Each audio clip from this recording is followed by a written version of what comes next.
Welcome, everybody, to another Chess Rivals. Today it is me versus Grandmaster Simon Williams, the one and only Ginger GM. I don't even know if I've ever been more excited to play a match because he's everything, when it comes to the English accent that I aspire to have. Tones and just the way I'll never be able to get there. Let's stop observing Yakov and Sienna here, and let's go ahead and get this party started against Simon. Get the party started right against Simon Williams. Ginger GM, there he is. Challenge to play. We have agreed to play 2 Chess Rivals matches. So the first one you'll see is this one here, which is going to be the 3-minute. The 3-minute match. Best of 7. It says I don't meet his settings. I think he's closed the challenges right now or something. So,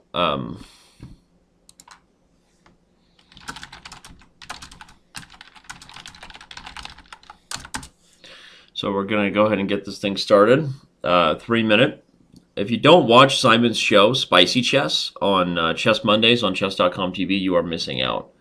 It's the best show we have. I'm saying that hosting more shows than anybody regularly. Simon is he's the best. He's hilarious. He's educational. He prepares really well. Probably the best thing I ever did for chess.com was hiring Simon. So I'm pretty psyched about that. All right, so let's see here. I'm going to start the match for us.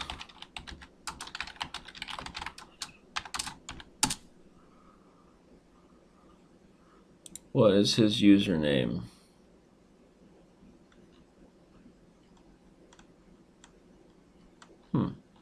He logged off. Well, this has been a lot of just hanging out for the first couple minutes of the video. Simon says you're not online now. What's going on, homie? Got him on Skype here, but he might have just popped out, to refresh his beverage or something. He's a wild cat. It's hard to predict what he's doing next.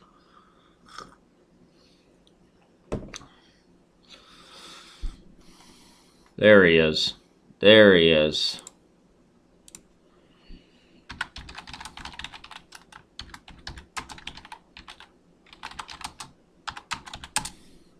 And just like that, the match has begun. All of you who've been waiting no longer have to wait. The games have begun. So once again, I'm the underdog.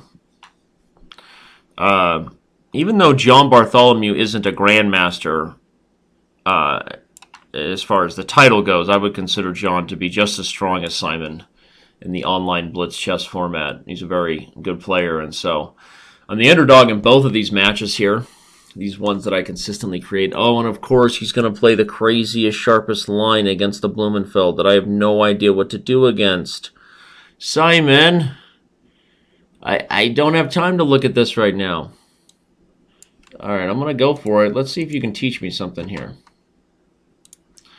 So you play the bishop to d3, and I know there's several ways for me to play this, but I've not had much luck retreating the knight to f6. So I'm going to go to d6 and try to force matters a little bit as far as the tension here. Pawns on light square. So the Blumenfeld is designed to undermine white's center, right? So that then I can either have a big center as a form of compensation for the pawn or get counterplay on the queen side. His gambit here is aggressively designed to just call black's bluff. How many pawn moves have I made, right? I've made 1, 2, 3, 4 out of the first 7 pawn moves, and the other 3 moves were all with the knight. So I've moved pawns and 1 piece. And that's what White's idea is here, is he wants to aggressively try to take advantage of black's time. I've lost time based on moving the knight so much and on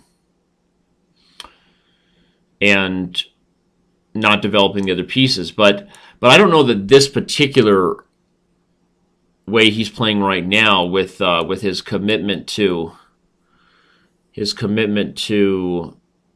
giving up that second pawn on c4 totally for free is that great, is it? Is it really that great? I know, again, I'm moving another knight twice instead of developing more pieces, but my intention is to try to simplify the position.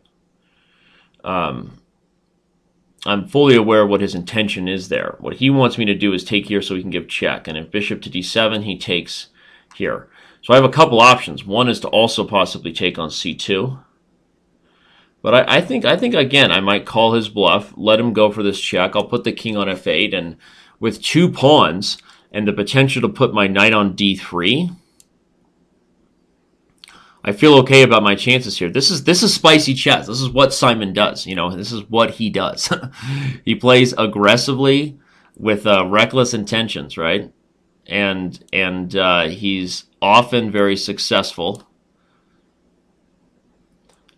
Knight to d3, knight to d5 was another move I considered, forcing a trade that might help, but I feel like removing this knight from the board, the knight on e5, would be more effective than removing the c3 knight. At this point, when you're up a pawn and your opponent is just launching an attack with reckless abandonment, you want to look to do things like I talked about in yesterday's Man versus Machine, so right, like a defensive sacrifice. But that doesn't mean sacrificing the exchange or some significant amount of material. It just means recognize that you're up a couple pawns, and so if you have an opportunity to simplify the position, even at the cost of giving back a little bit of material, you might want to do it. I like my position now because I don't see anything concrete for him. He's starting to take time. I'm going to pre-move capturing on d6 in case he decides that's what he needs to do. Okay, he decides he doesn't, but still, there's a lot of pawns here, a lot of pieces, right? I also have this move knight to f5, which will hit this bishop. It hits the bishop. It unleashes my bishop to defend c5.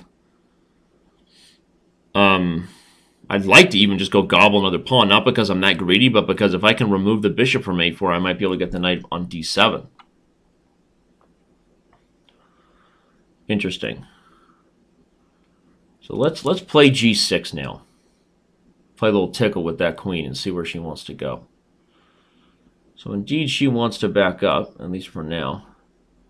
And I'm going to play h5 with the idea of sort of anchoring in that knight. Yeah, he has an idea here. He wants to undermine my knight on d3. He wants to undermine the knight on d3. And if I moved it, he would have had discover checks on my queen on d8. But now I'm going to try to undermine the knight on c3. Okay? So I have to be careful here. Is he threatening to move the knight at all? I don't really know. I don't really think so.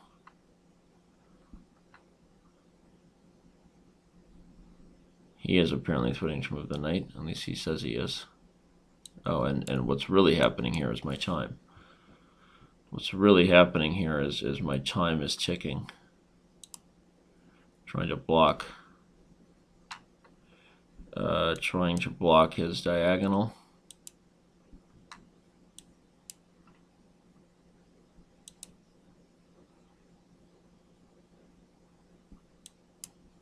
Oh, move.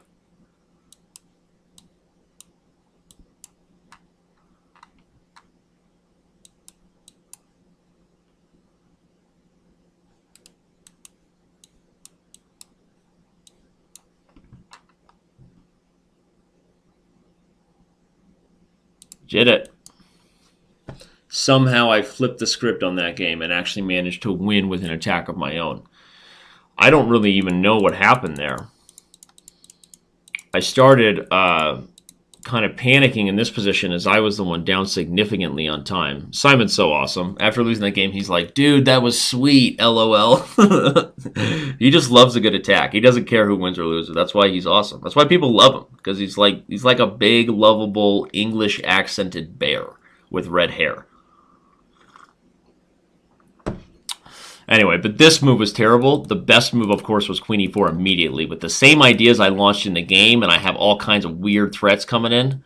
But okay. So now we rematch. Now we rematch, and we get going here. Having jumped out to a small lead, I'm gonna see if I can continue to build on that kind of chess. That was crazy attacking chess. I feel like me and Simon are like a match made in heaven. It's a marriage that should have happened long ago. Right? I'm sure right now he's saying something adorable, right? I mean, I'm sure he's saying something adorable right now. That's what he does. Just speaks adorable nothings, sweet nothings. So this is a weird Verisov that I've played a few times before. Interesting. He just pops that pony into e4. Not sure that's really even the best for black, but you know, you have this like London structure, right, with the bishop outside of the pawn chain. But you have this early extended knight over here, which, as awkward as it is, also keeps black's knight on a6 sort of out of play, right? So the whole thing is a little bit strange for both sides, in fact. Preparing to be able to retreat that bishop, that's kind of my idea. I don't know that I'm really that worried about him winning that pawn, but if I am, I can always take here, which I guess I'll do. I'm not totally sure, but I like my position now because I can prepare e4. The knight on a6 is still out of play, and I've played structures like this from time to time in these Verisovs. I've played positions like this in these Verisovs that reaches some sort of weird stone wall. The knight has been removed from e4, and now maybe I can open up the light squares. So is he actually threatening to take anything on e4 or e5? Probably not. If he takes with the f-pawn, of course I take. Okay, so he wants a check. He wants a check, and he wants the b2 pawn. I say we go for it. If he wants it, he needs to come and get it, right? Let's go Selena Gomez on this. If you're ready, come and get it. Na na na na. Na na na na. Na na na. So he would like to do something different here with like d4, but then c4 hangs. If he takes e4, he's opening up the bishop pair. So I feel pretty good about my position currently. If I can take on d5 and get both bishops going toward the king side, should be something fantismo. Interesting by him. I need to be a little bit wary of this check coming, right? So I'm gonna play a prophylactic. Take a prophylactic measure here, remove my king from the diagonal rather than rook to d1 or anything. Maybe I'll then bring the rook to d1 and take on d5. If I take on d5 now, he takes c2, I take. So, but now there's not much of a point doing it. The queen can't remove herself with tempo any longer. So she can remove herself, but am I not just going to take on d5? I guess not. Ooh, that's interesting. He takes on b2. And as much as we'd love to see me sack my queen, I'm not sure that it's the brightest idea. But I'm going to take anyway, and then go here. If he takes c3, I take g6, double pawns, and then take e6. It's a mess. And that's what he's going to do. So we're going to go for that mess. Now, do I want to play rook f3 with tempo first? Does that tempo do me anything? Or do I just want to take on here first? I think that tempo might actually help a tiny bit. Remove the queen's protection of the d4 square so that after he brings the knight in with tempo, I move my rook. He doesn't have knight to d4. So that was my idea.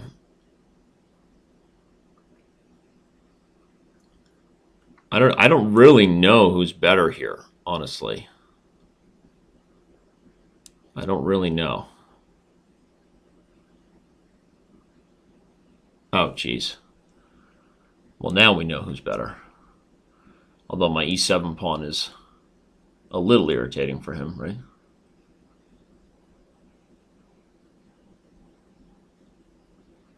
But ugh, I just blundered that. That was silly of me. Should have guarded the bishop, but I may be falling into something here. Honestly, my e-pawns were so dangerous that I might be rewarded for that for my earlier play. So I can play rook there, right? I'm sort of overwhelming the queen here, am I not? He goes for it. Take with the pawn so that I can keep guarding e5. I don't know. I could easily lose this game still. So let's go queen e1 and threaten queen h4. It's a powerful move. At least I thought it was. Can I play there? Or should I just take? Now what I need to do is find a way to get into the 8th rank. Should I play e6, c2, e7, queen, check, takes, queen, up, or... I'm going for it. I can't calculate it. I'd like to just get another queen now, but I'm going to take here first. Get a queen. And hopefully find some way to draw or win if I can. I am up on time, right?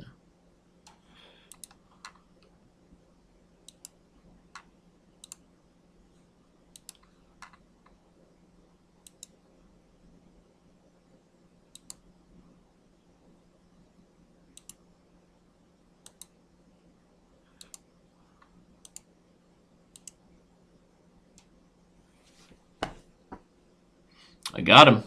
I got him 2-0. That was lucky. That was lucky by me, I'm not going to lie. Lucky so far. Now Simon's going to be bringing out all the stops. Now he's angry. And there's only one way to deal with a wild bear when he's angry, and that's accept the king's gambit. Let him work out his frustration a little bit. You know, he's a human being. He deserves the right to express himself freely. Who am I to judge, right? He who cast the first stone, or in our modern day, he who judges the first online bullet tantrum, right? I mean, come on. So that's not me. I'm not a judger, right? I may be a smoker and and a midnight whatever joker, right? I'm on the run. I'm a sinner. I'm a dinner. I'm a midnight joker. And I'm out here on the run. Who sings that song and what is he talking about, right? Is that Bob Dylan? No. I'm a joker. I'm a joker. I'm a midnight joker. Well, I think this is going to be a blasty blast. Simon is the kind of guy who you have to let come to you a little bit. Use that sports term, let the game come to you. There's no point in fighting the flow. Let Simon play as aggressively as he ever wanted to play. You know what I mean? Let the game come to you a little bit. I can play queen there and win the e-pawn, but why even do it? Why not just play g4, g5, and g4, right?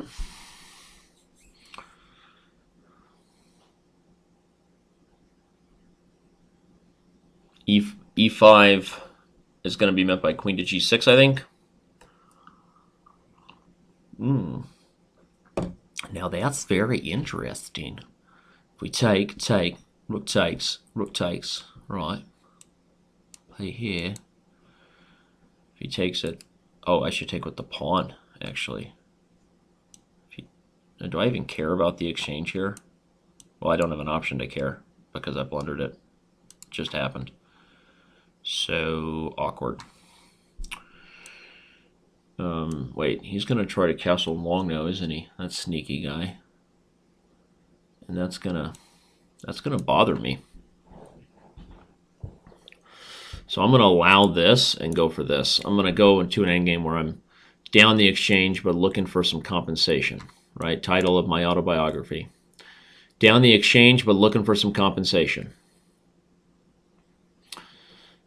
There's a good chance I'll find the compensation, right? Take with the knight.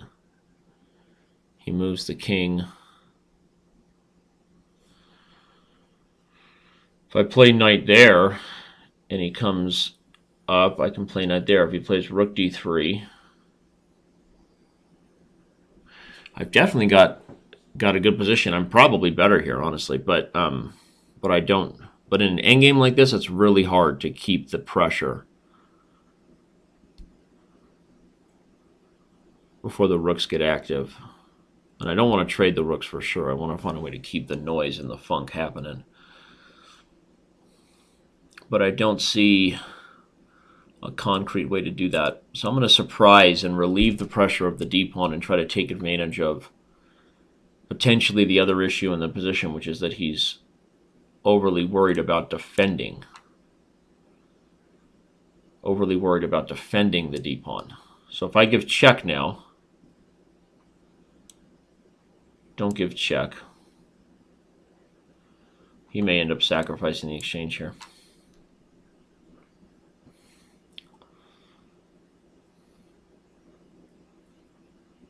The biggest issue in this game may come down to time. I've used a tad too much time.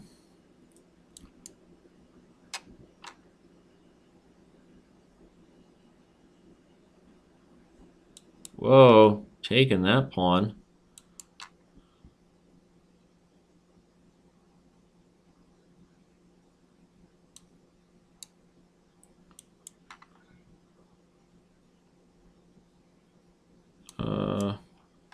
Maybe not good for me.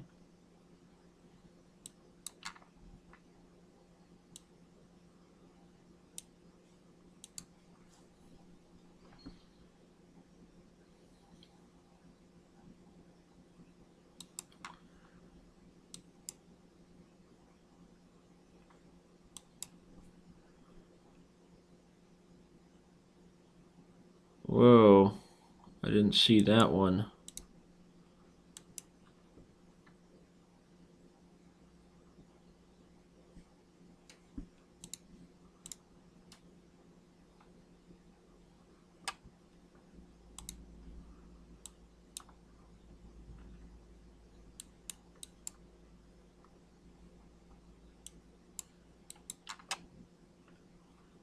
Oh no, I missed that.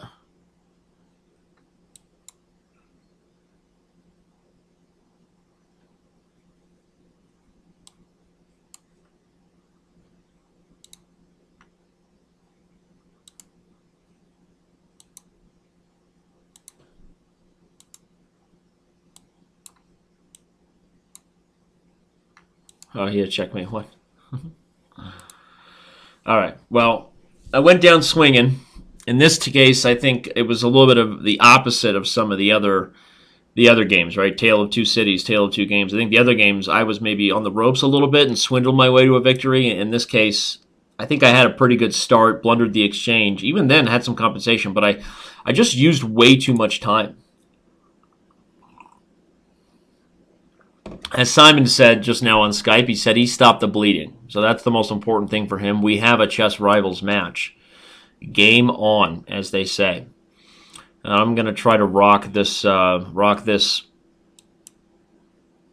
unorthodox, now transposed into a Peertz kind of stuff here. An old Indian meets a Peertz meets whatever these positions are.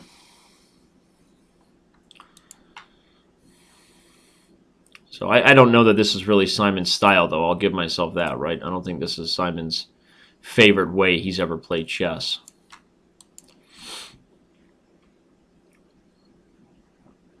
And hopefully that'll work out for me, because I have a space advantage here. I mean, even with the bishop pair for black, white's probably still a teeny bit better. But you got to figure out how you want to perform surgery on this position here. So the first thing you want to do is remove your pieces from tempo squares that are loose and undefended. That might help. So now he's going to back that pony up. And I'm going to play d5. I'm going to close it up.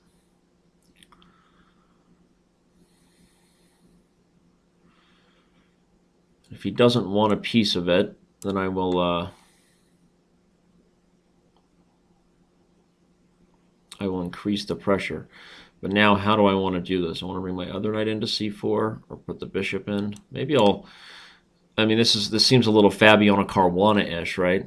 He just went Caruana, moved the bishop 7 times. Seriously, though, that game with some of the games that he's played from Vikings, where this video is being recorded during the tournament.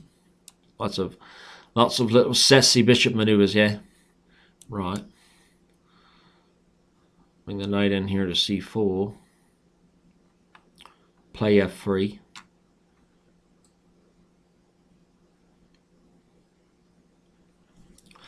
It's a positional grind right now. The grind is on.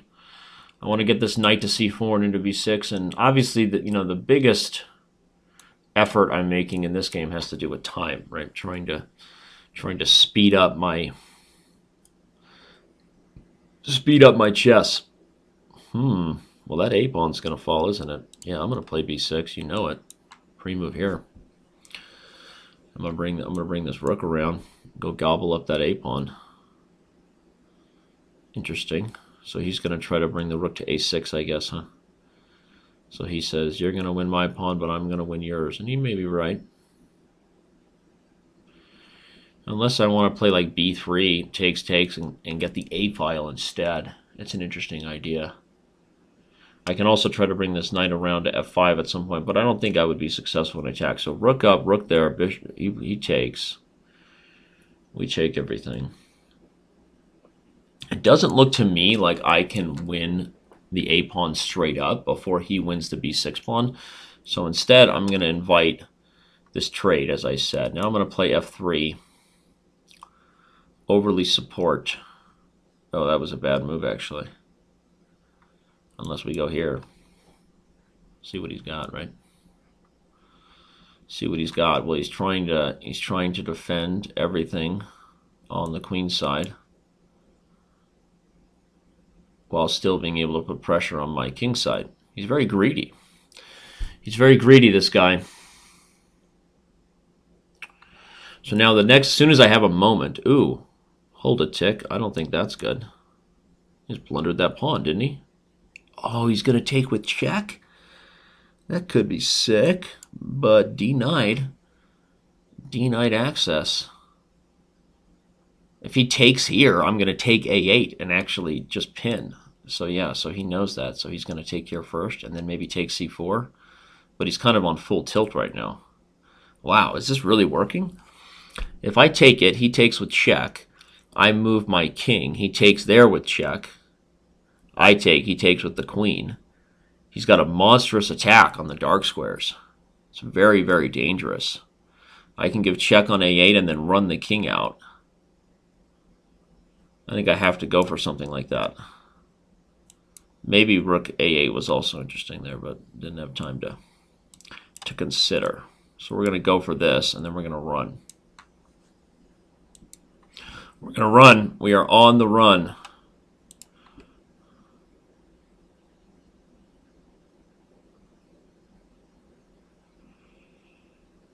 We're going to try to get a queen. Am I not checkmating him?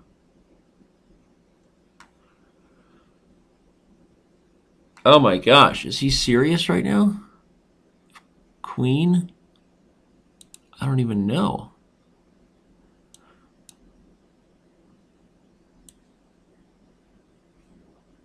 Go on, take the money and run.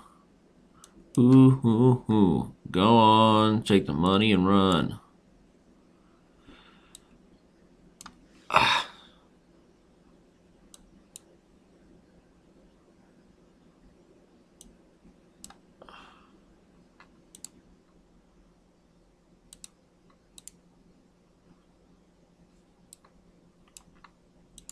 How did he do that? He swindled that. He totally swindled that victory there.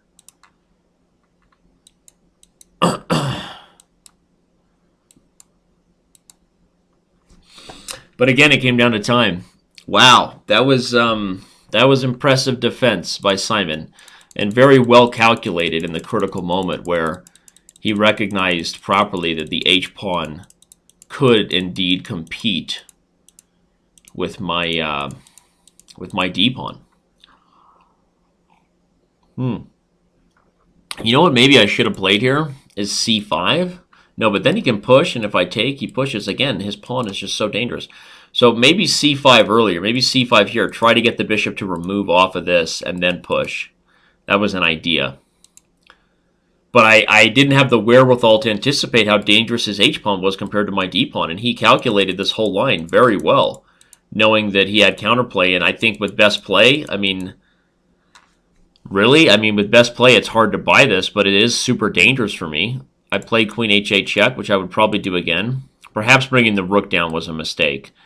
Queen to h3 is interesting.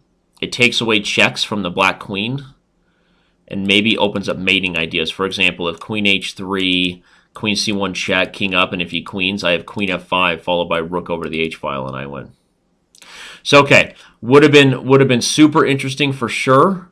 Now we move on to the rematch.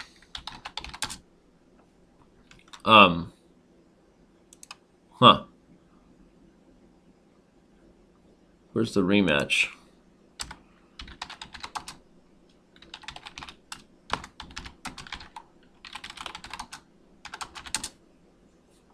Well, it continues. So we're back to even, and Simon continues to mix it up. This is tough. This is a tough one. A tough chess rivals going on right now. I need to clean up my chess after getting off to a hot start. And these last couple of games were very close. That's what's exciting about this, and that's why people wonder why I keep coming back to playing John Bartholomew, right? Well, a lot of times, I mean, I'm just losing like every game in the time scramble, but you want to believe that they're closer as a competitor, I guess. You want to believe that the games are potentially closer than they've been. So, and sometimes it's how it works out, right? I mean, that last game with Simon, I had the rook and the pawn. I mean, that was, very well played by him, honestly. Now he plays the rook over to c1. That seems a little bit slow and unnecessary. There's no real dynamic threat anymore. So I'm going to back up. Now I'm going to... Should I double on the e-file or do something wild? Let's do something wild. Something that would make Simon proud. Bring that rook over to h5 and say, here I come, big boy. You have to believe that kind of chess is what makes Simon proud. What would Simon do? Simon says, right? Takes, rook over, knight there. There's nothing concrete. It would be nice if there was. At least g7 is guarded, so my knight can, aggressively roam, right? I'm going to do something real risky. I understand this is an awkward approach to take, to say the least, for that rook to have taken the elevator over to h6, but I've got ideas. I've got big plans. That seems like a bad move. Should I check and then take, or just take it? I think I just take it, and I'm winning. I think he just missed that I have knight g4 check. So now he's blundering. Oh, knight g4 check was still winning. Oh, my God. Winning on the spot. But this still looks pretty good, I guess. Right? Ooh, wait, be very careful.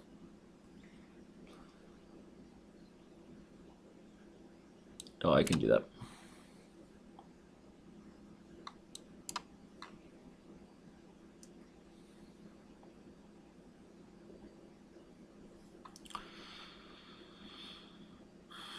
Wait a second. Are you serious? Am I somehow getting myself in trouble in this game? How is that even possible?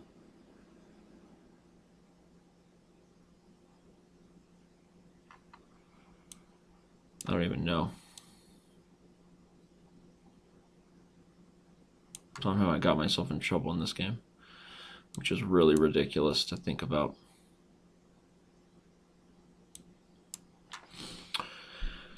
This game was over. I had knight g4 check winning his queen, and I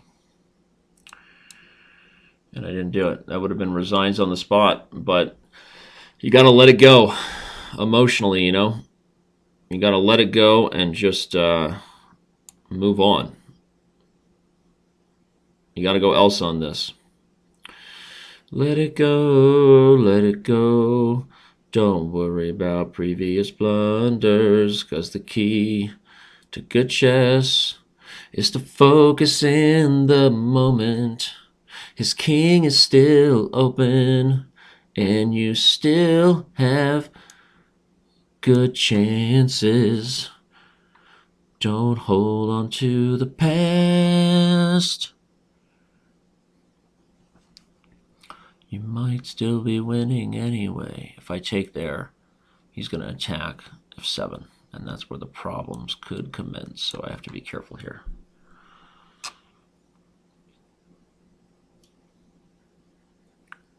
Let it go, let it go. You have got to be kidding me. That's frustrating. I mean, seriously, what was I doing? He plays queen e3 here.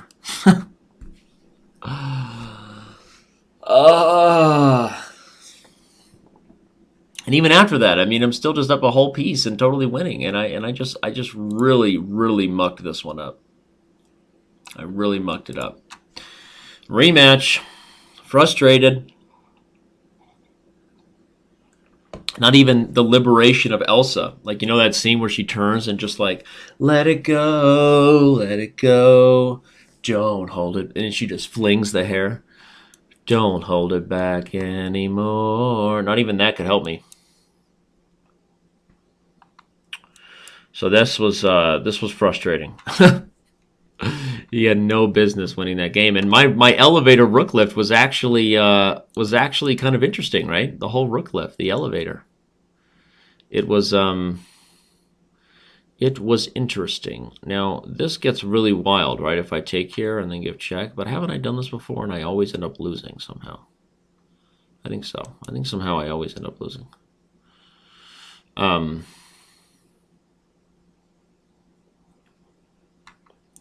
I don't even know. I'm going to be in for a hurt here. Blowing this one already.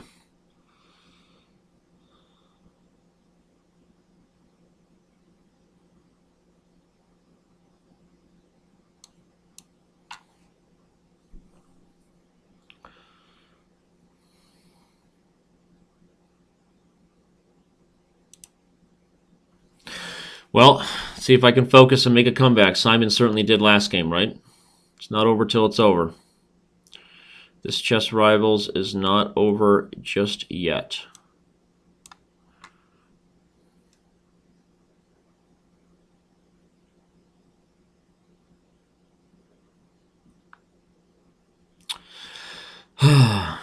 Let it go, let it go. I really have to get over my self-judgmental behavior, you know. I really have a hard time letting go of my mistakes afterwards. It's really not good. It's not a good character trait. It's really not. Something I need to work on. Why is it? Why is it that I do it? It must be some sort of subconscious holding myself to a standard that's no longer realistic. I don't know.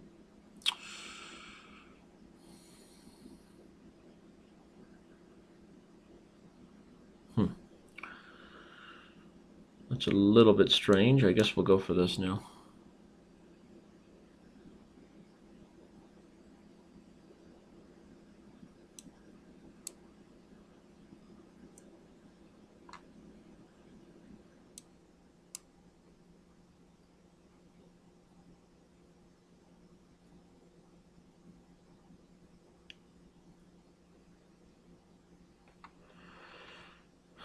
Wild and crazy guys, right? Me and Simon.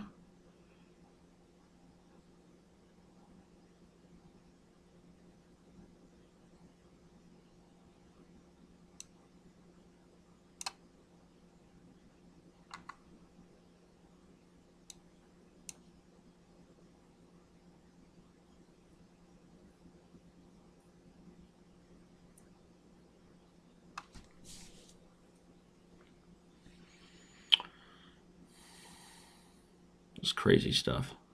Absolutely nutty.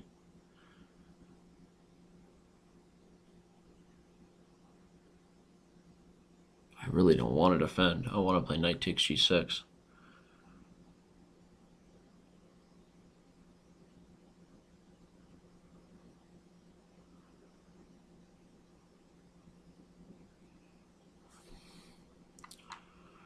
Maybe I have to defend whether I like it or not. Rook a1. I don't know. Let's go for it. Let's go for it.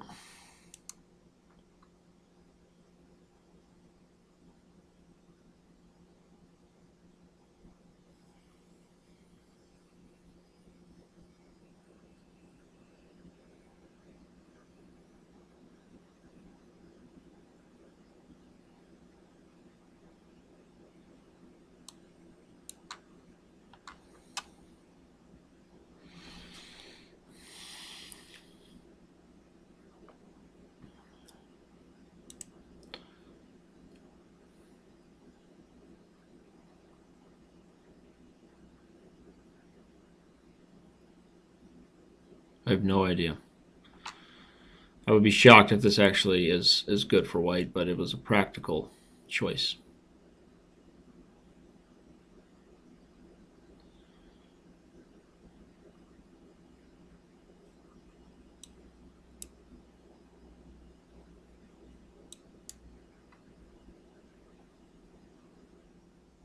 That seemed a little strange, right?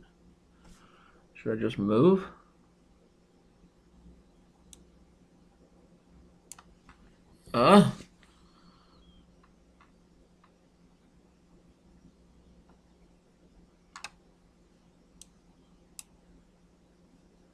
Should I take the draw?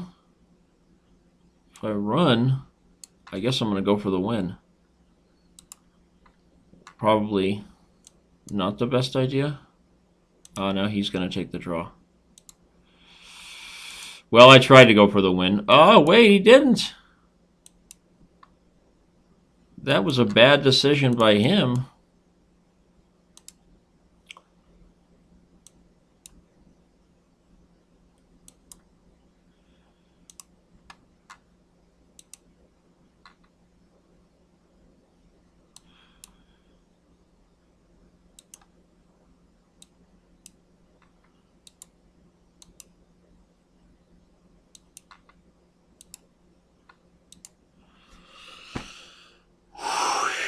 He decided to flip the script. I don't think he saw 97 when he went for that. Well, this has now officially become perhaps the most epic chess rivals we've ever had. Blunders back and forth, train wrecks on the board. All good games. This one's for all the marbles, right? I'm still a little frustrated I didn't win that last one with knight g4 check, forking the queen, but okay, that's it wasn't a blunder of missing the tactic. It was one of those impulse on lines. Like I took as I'm taking the knight, I'm like, no, take the knight. Oh no, you missed the queen, right? So, all right, and certainly he had no business losing that game. He should have just taken the draw. So, no hard feelings either way. What's the truth is that we are now down to the final game for all the marbles, and that's what matters. Is that this game is where everything will be decided. That's what matters. So, a closed Sicilian affair is what we have here. I'm going to sack this pawn. I've done this before, and now I just want to get counterplay. Look at that sly dog. He's not interested in the queen side getting out of control. Hashtag not interested. Right? He was not interested. I want to play d5 and meet e5 with something fancy, schmancy.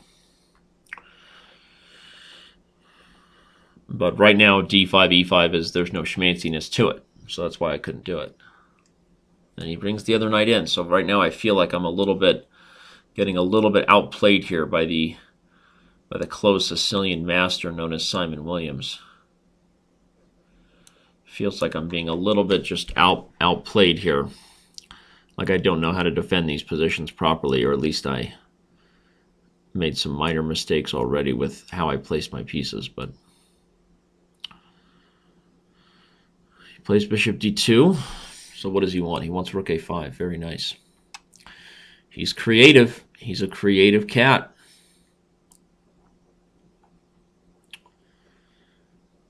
As much as I don't want to play something like that, Ah, I don't quite know what I want to do. All right, I'm going to do this. I want to bring my knight back to f8 and avoid some of the shenanigans of the knight being targeted on f6. I don't even know if that's a good idea. I really have no idea what's going on here. I think he's being very patient because he's not sure what I'm doing either. So I'm going to back up. One idea is to take and then give a discovered check and take on c2. Ooh, interesting. If I take, he takes, I take, he takes, I check, he moves, I take on c2. Things get wild. Let's do it. Let's do it. Let's go for it. It's the final game. Chess Rivals. Danny Rensch versus Ginger GM. Spicy chess on the board. That's how he likes it. He likes it spicy. He likes it spicy. Best show on Chess TV right now. Simon Williams Spicy Chess. That's a fact. Deal with it. What? He's just sacking right back? He's a machine. Has he already decided that he's winning over here? What is he doing? He wants to take and then ruin my whole day. That's what he wants to do. I'm going to try to stop his pressure on the F-file.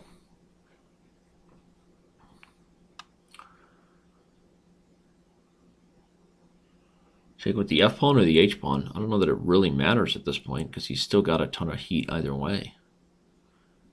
So I guess I'll take with the H-pawn under the thought that it's better for my structure and maybe I can use the H-file. I don't know.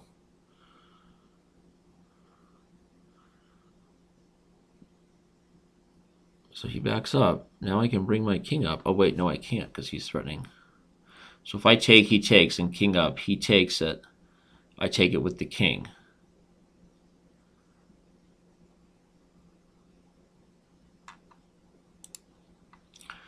I don't see the discovered check win, so I'm going for it. I'm walking my king out. Could be a death march, could be the most creative defensive way to defend a position that might have been in big trouble for me, so I did what I had to do. If he takes, obviously I got to take with the king, so I'll just pre-move it.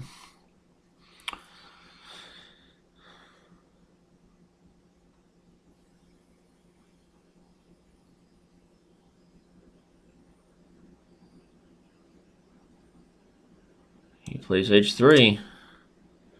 He acknowledges that he doesn't quite see a way for the attack to be successful. He's going to have to try to flag me now based on time. But if we're evaluating it unbiasedly, we're hugely happy with what's happened here for black.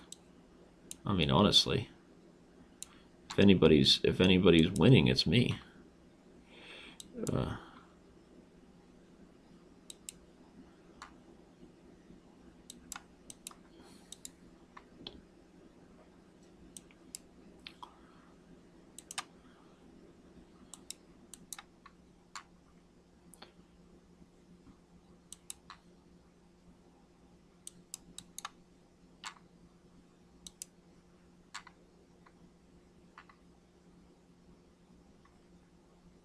He might have just blundered it away, and now he's taking time. I think I might have did it. I was down on time. I think he just got frustrated with that last couple moves and decided that he wasn't going to cheaply try to flag me. So it was a close one. It was a close one. Well done to both sides.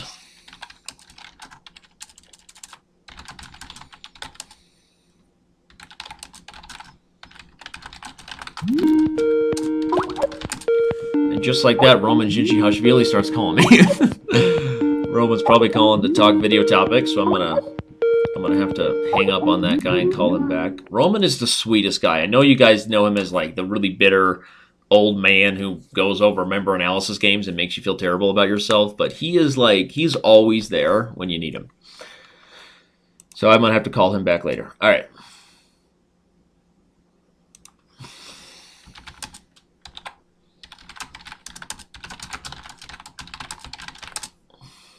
That was fun. That was a ton of fun. And good chess by both sides. I mean, I think we both won games we didn't deserve to win. Maybe I defended in the critical moments a little bit better than he did, I guess, in the bigger picture of it, defending that attack there. King to G7 was really kind of the critical moment. Which, if you play Dragon Sicilians like I do or did back when I was addicted and visiting the 12-step program to overcome my addiction of the dragon, you get used to situations where you can't take this for granted, right? A lot of people would look at these positions who don't face kingside attacks and never consider a move like King G7, right? You're walking into like still mate and a discovered attack by the knight, and you sort of dismiss it. But when you play a lot of Sicilians and dragons where you're used to coming under fire, you learn to calculate concretely and not to dismiss it as, oh, I just can't play that. There's no way that works. And in this situation, I think King to G7 opening the Rook H8 was sort of the key. And because there was no powerful discovery of the knight, any check by the knight, I get out. He just didn't quite have enough. So that's a good lesson. It's a key moment, I guess. It was fun. Simon, you're the man. Chess Rivals, our rivalry has begun, brother. Check out Simon's video, and we'll see everybody later.